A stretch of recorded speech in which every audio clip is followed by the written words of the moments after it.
Les premières portes d'entrée, c'est collectif en fait. C'est avoir des moments agréables avec des copains, avec des amis, avoir des consommations qui sont un petit peu festives avec un produit qui est euphorisant. Dans ce cadre-là, finalement, une fois que les mamans, en l'occurrence, prennent conscience du fait que ce produit n'est pas aussi anodin que peut-être elles l'imaginaient, généralement, les réductions de consommation arrivent à se faire relativement vite. Là où les choses vont être plus compliquées, évidemment, c'est quand il y a un trouble de l'usage de cannabis. Et quand il y a un trouble de l'usage, on sait qu'il va y avoir beaucoup plus de difficultés, évidemment, à réguler ces consommations et à les arrêter. Puis ces usages-là vont avoir un effet un peu d'automédication, d'autorégulation.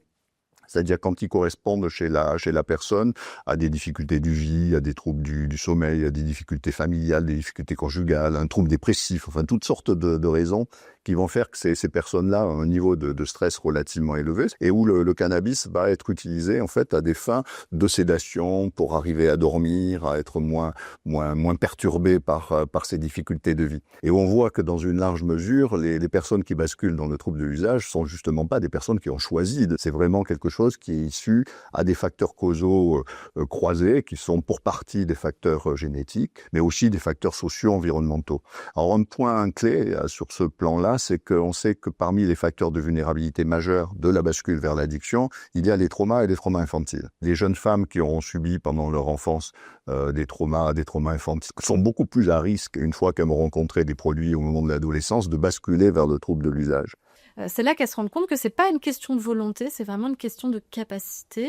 Et cette capacité est directement liée à la manière dont la maladie chronique addictive a déjà pris plus ou moins de la place dans leur vie. La première chose qu'on peut leur conseiller, c'est déjà oser d'en parler. La plupart du temps, on leur proposera de rencontrer des spécialistes, notamment de l'addictologie, déjà de leur apporter des conseils, de leur apporter de l'information pour qu'elles puissent se réapproprier en définitive ce qui est en train de se passer et qu'à partir de là, elles puissent vraiment réfléchir sur ce qu'elles souhaitent faire, comment elles souhaitent le mettre en œuvre. Et puis dans certains cas, les futures mamans vont dire, ben voilà, finalement, c'est pas si simple que ça ou que ce que j'imaginais.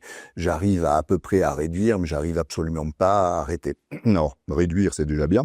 Et puis, il y a un certain nombre de cas où ces futures mamans vont vraiment voir qu'il y a un problème, c'est-à-dire qu'il y a un trouble de l'usage de cannabis. Et à ce moment-là, il ne faut pas hésiter à leur proposer des lieux où elles pourront être accompagnées, soutenues.